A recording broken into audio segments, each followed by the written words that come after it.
So a theory of change is a key tool for us that can help with an effective evaluation. It is not a specific theory of how to plan your initiative and of how to know whether what you're doing is a good or a bad idea, but it is a tool that enables you to plan your initiative step by step and helps you to identify possible pitfalls early so you can be prepared for the complex process of achieving your outcomes later on. It hereby helps initiative owners, so that can be a WP practitioner, the evaluator, as I said, the APP author, or anyone else interested in widening participation in higher education evaluation, to identify and succinctly describe the context and needs of a program and how that specific program design is going to address situations and goals that you set for it.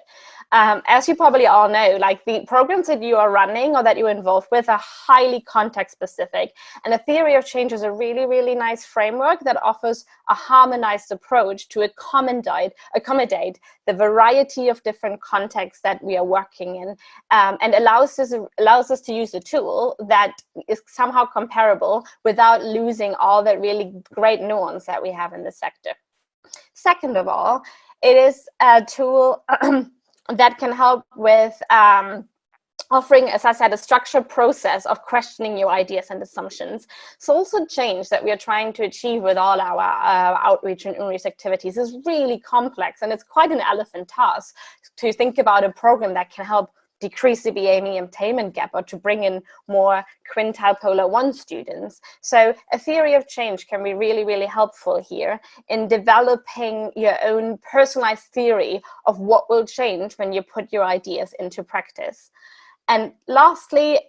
once you've clearly identified your needs and your desired change, it then also allows you to design and conceptualize your activities in a way that maximizes and optimizes their delivery. So again, you can make sure that everything you spend your money and your resources and your time and your students' time on is achieving as good an outcome as possible. So overall, it is a really, really versatile tool that can be of use to all your program stakeholders. It improves your strategy as it clearly outlines the wider long-term impacts of a program. It facilitates communication across all your different stakeholders, may it be local partner schools, other staff in universities, or sector regulators. And lastly, it also helps to improve working with your other stakeholders, because you can increase buy-in by including all these stakeholders in the design of the theory of change, but also it increases accountability because you really know who's doing what and when. So again, now that we know what the theory of change is, as I mentioned, I've worked in quite a lot of settings, and I've probably done north of 50 theory of change workshops, never on Zoom, so this is the first for me. And I've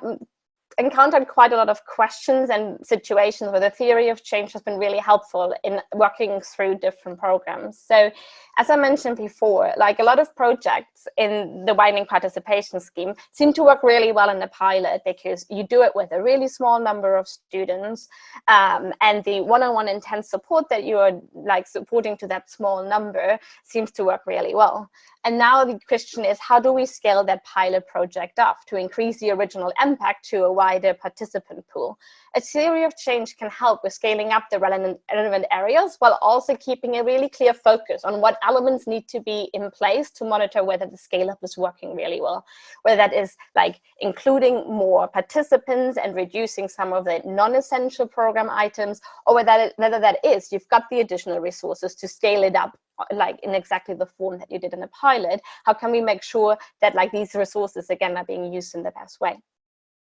Another issue that we often have is also that people think it just takes too long, or it's not a good measure of my time, because it's a bit of a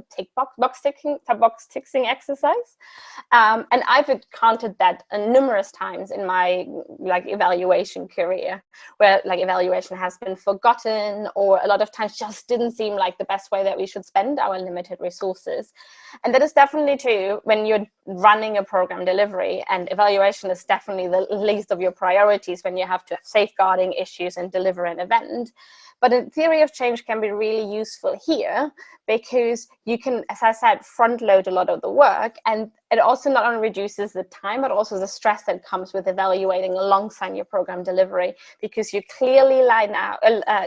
outline what you need to happen, what needs to happen when and who's doing it, and where necessary, if you see kind of funnels arising, you can make sure that your evaluation measurements take into account when your program might be too busy to evaluate. So yeah, this is just some of the situation the theory of change can help you. But obviously the question now is, after I've talked about all the great advantages of that framework, how can you apply it to your context?